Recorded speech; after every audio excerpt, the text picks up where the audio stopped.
एक समय की बात है। हाजीपुर नाम के गांव में मोहन नाम का एक गरीब किसान अपनी पत्नी जमुना और बूढ़ी मां के साथ रहा करता था। मोहन की एक छोटी सी बेटी थी जिसका नाम संजना था। मोहन अपने परिवार का भरण पोषण गांव के मुंशी जी के यहां मजदूरी करके किया करता था।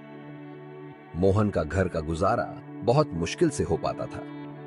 मोहन के पास थोड़ी सी जमीन थी जिस पर जमुना दिन भर मेहनत करके तरह तरह के फसल उगाती और गांव के बाजार के दिन सब्जियां और फल बेचा करती थी। सारे हाजीपुर वासियों जमुना से ही सब्जियां और फल खरीदते।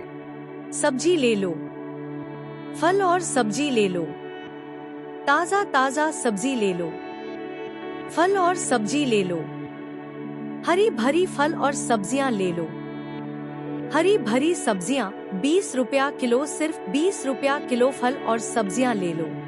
अरे जमुना कैसी हो? घर में सब ठीक तो है ना? और संजना कैसी है? पवन काका मैं ठीक हूँ और घर में भी सब ठीक ही है और संजना भी बिल्कुल ठीक है काका। और बताओ आज बाजार कैसे आना हुआ और काकी कहाँ है? क्या बताओ जमुना, तुम्हारी काकी किसी काम से दूसरे गांव गई है। इस कारण रसोई का सारा काम मुझे ही करना पड़ रहा है। तो सोचा क्यों ना आज बाजार से सारा सामान लेते चलूं। अच्छा तो यह बात है पवन काका। अच्छा जमुना तुम यह बताओ टमाटर कैसे किलो बेच रही हो? रोज की तरह 20 रुपया किलो ही बेच रही हूँ काका। क्यों नहीं काका, देती हूँ इतना कहकर जमुना पवन काका को 1 किलो टमाटर दे देती और बदले में पवन काका से पैसे ले लेती है। जमुना के खेत में एक पुराना कुआं भी था जो सालों भर सूखा ही रहता। उस कुएं में एक बूंद पानी भी नहीं था। इस कारण जमुना दूसरे गांव वालों के कुएं का पानी अपने खेतों की सिंचाई और खेती के लिए इस्तेमाल करती थी। अपने कुएं से पानी लेते देखकर कुएं के मालिक हरिहर को जमुना से बहुत जलन होती थी। एक दिन जब जमुना अपने खेतों में मेहनत से काम कर रही थी, तभी वहां कुएं का मालिक हरिहर आता है और जमुना से कहता है, अरे जमुना कैसी हो? खेतों का काम कैसा चल रहा है?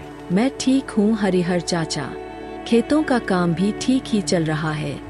मैं यह कह रहा था, लेकिन हरिहर चाचा अभी तो गर्मियों का समय आने में 2-3 महीने बाकी है। तब तक मैं अपनी खेतों का काम कैसे करूँगी? आप ही बताइए चाचा। मैं कुछ नहीं जानता जमुना, यह तुम्हारी दिक्कत है, तुम अपना समझो।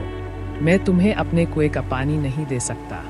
यह सुनकर जमुना मन ही मन बहुत दुखी हो जाती है और घर जाकर अपने पति मोहन को सारी बातें बताती है।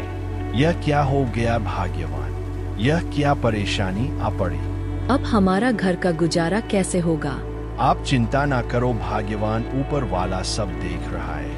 प्रभु हमारी मदद जरूर करेंगे। अच्छा ठीक है जमुना, तुम जाकर आराम करो, मैं हरिहर काका से मिलकर आता हूँ। यह कहकर मोहन हरिहर काका से मिलने उनके घर की ओर निकल पड़ता है। हरिहर काका, और हरिहर काका घर में हो कि नहीं? अरे कौन है भाई, रुको, आता हूँ। अरे मोहन, तुम हो, मेरे घर कैसे आना हुआ? हरिहर काका, मुझे जमुना ने बताया कि आपने हमें कुएं का पानी देने से मना कर दिया। हाँ मोहन, यह बात सच है कि मैंने जमुना को अपने कुएं का पानी लेने के लिए मना कर दिया।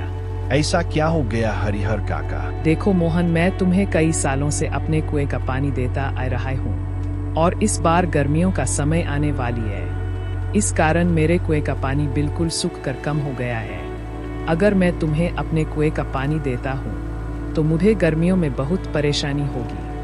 मोहन हरिहर काका को कुएं का पानी देने के लिए मनाने का बहुत कोशिश करता है, लेकिन हरिहर नहीं मानता है। फिर मोहन दुखी होकर थक हार के अपने घर की ओर निकल पड़ता है। क्या हुआ? हरिहर काका ने क्या कहा?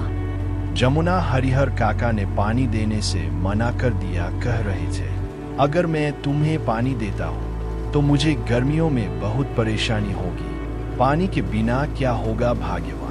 हमारे सारे खेत तो सूख जाएंगे और हमारा गुजारा कैसे होगा? अच्छा, वह जो हमारा पुराना कुआं है उसको खुदवाने में कितना खर्च लगेगा भाग्यवान?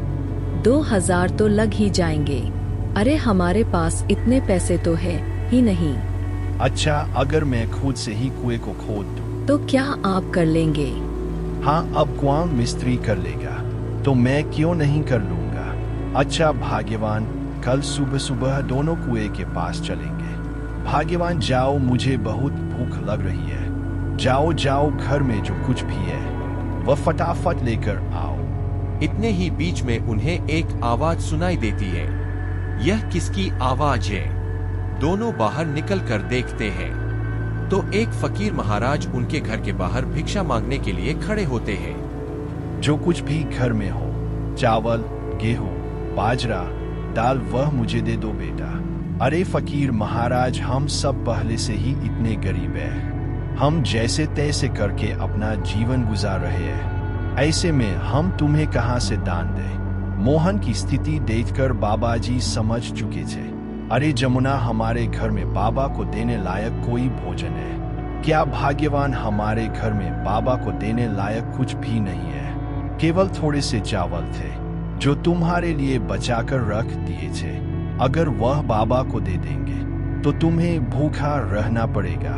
रुकिए बाबा, भाग्यवान जाओ और मेरे हिस्से का भोजन है वह जाकर बाबा को दे दो। लेकिन भाग्यवान, अगर मैंने आपके हिस्से का चावल बाबा को दे दिया तो तुम्हें भूखा रहना पड़ेगा। तुम उसकी चिंता मत करो भाग्यवान। अगर वैसे भी अगर मैं बाबा को भूखा जाने दूंगा तो मेरे गले से भोजन नहीं उतरेगा। जाओ, वह भोजन लेकर आओ। मोहन की पत्नी मोहन के अनुसार मोहन के हिस्से का भोजन बाबा को दे देती है। धन्यवाद बेटा, धन्यवाद। भले ही तेरे अभी बुरे दिन चल रहे हैं, मगर ऊपर वाला सब देख रहा है। वह एक दिन तेरी अवश्य सुनेगा। फिर अगले दिन सुबह सुबह दोनों मोहन और उसकी पत्नी जमुना अपने कुएं की खुदाई करने अपने खेत की ओर चल देते हैं। देखो जमुना, देखो, हमारे कुएं में तो एक भी बूंद पानी नहीं है। हाँ भाग्यवान प्रभु, हमारी कौन सी परीक्षा ले रहे हैं। फिर मोहन कुएं में नीचे उतरकर कुएं की खुदाई शुरू कर देता है।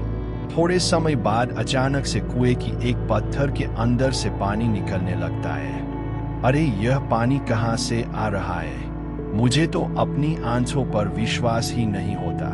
मुझे तो लगता है कि यह सब मेरे अच्छे कर्मों का फल है जो मुझे मिला। भाग्यवान सही कह रही थी और बाबा जी भी सही कह रहे थे कि तुम्हारे कर्मों का फल तुम्हें अवश्य मिलेगा। ऊपर वाले ने मेरी सुन ली। अब मैं इस पानी से मैं अपने खेत की सिंचाई अच्छी तरह से कर सकूंगा। क्या आप सच कह रहे हो भाग्यवान? प्रभु ने हमारी सुन ली। अब हमें खेती करने में कोई परेशानी नहीं होगी। तो दोस्तों, आपने देखा जो अच्छा कर्म करता है उसके साथ हमेशा अच्छा ही होता है।